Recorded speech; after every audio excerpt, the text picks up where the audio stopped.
മത്തായി എഴുതിയ സുവിശേഷം 3-ാം അധ്യായം.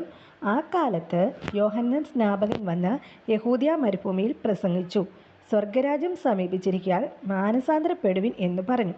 മരുഭൂമിയിൽ വിളിച്ചു പറയുന്നവൻ്റെ വാക്കാവിത്, കർത്താവിൻ്റെ വഴിയൊരുക്കി അവൻ്റെ പാത നിരപ്പാക്കുവിൻ എന്നിങ്ങനെ യെശയ്യാ പ്രവാചകൻ പറഞ്ഞവൻ ഇവൻ തന്നെ.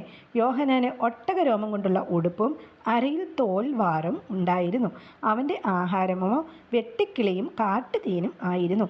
അന്ന് യെരുശലേമ്യരും യഹൂദ്യദേശക്കാരൊക്കെയും യോർദാൻ്റെ ഇരുകരയുമുള്ള എല്ലാ നാട്ടുകാരും പുറപ്പെട്ട് അവൻ്റെ അടുക്കൽ ചെന്ന് തങ്ങളുടെ പാപങ്ങളെ ഏറ്റുപറഞ്ഞുകൊണ്ട് യോർദാൻ നദിയിൽ അവനാൽ സ്നാനമേറ്റു.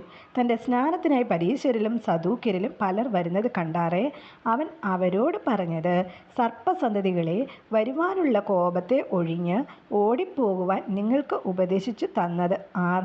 മാനസാന്തരത്തിന് യോഗ്യമായ ഫലം കായ്പിൻ. അബ്രഹാം ഞങ്ങൾക്ക് പിതാവായിട്ടുണ്ട് എന്ന് ഉള്ളം കൊണ്ട് പറവാൻ തുനിയരുത്. ഈ കല്ലുകളിൽ നിന്ന് അബ്രഹാമിന് മക്കളെ ഉളവാക്കുവാൻ ദൈവത്തിന് കഴിയുമെന്ന് ഞാൻ നിങ്ങളോട് പറയുന്നു. ഇപ്പോൾ തന്നെ വൃക്ഷങ്ങളുടെ ചുവടിന് കോടാലി വച്ചിരിക്കുന്നു. നല്ല ഫലം കായ്ക്കാത്ത വൃക്ഷമെല്ലാം വെട്ടി തീയിൽ ഇട്ട് കളയുന്നു. ഞാൻ നിങ്ങളെ മാനസാന്തരത്തിനായി വെള്ളത്തിൽ സ്നാനം ഏൽപ്പിക്കുന്നതേയുള്ളൂ. എൻ്റെ പിന്നാലെ വരുന്നവനോ എന്നേക്കാൾ ബലവാൻ ആകുന്നു. അവൻ്റെ ചെരുപ്പ് ചുമപ്പാൻ ഞാൻ മതിയായവനല്ല. അവൻ നിങ്ങളെ പരിശുദ്ധാത്മാവിലും തീയിലും സ്നാനമേൽപ്പിക്കും. വീശുമുറം അവൻ്റെ കയ്യിൽ ഉണ്ട്. അവൻ കളത്തെ മുറ്റും വെടിപ്പാക്കി ഗോതമ്പ് കളപ്പുരയിൽ കൂട്ടിവെക്കുകയും പതിർക്കെടാത്ത തീയിലിട്ട് ചുട്ടുകളയുകയും ചെയ്യും. അനന്തരം യേശു യോഹന്നാൻ സ്നാനമേൽക്കുവാൻ ഗലീലയിൽ നിന്ന് യോർദാൻ കരെ അവൻ്റെ അടുക്കൽ വന്നു. യോഹന്നാനോ അവനെ വിലക്കി, നിന്നാൽ സ്നാനമേൽക്കുവാൻ എനിക്ക് ആവശ്യം, പിന്നെ നീ എൻ്റെ അടുക്കൽ വരുന്നുവോ എന്ന് പറഞ്ഞു. യേശു അവനോട്, ഇപ്പോൾ സമ്മതിക്ക, ഇങ്ങനെ സകല നീതിയും നിവർത്തിക്കുന്നത് നമുക്ക് ഉചിതമെന്ന് ഉത്തരം പറഞ്ഞു.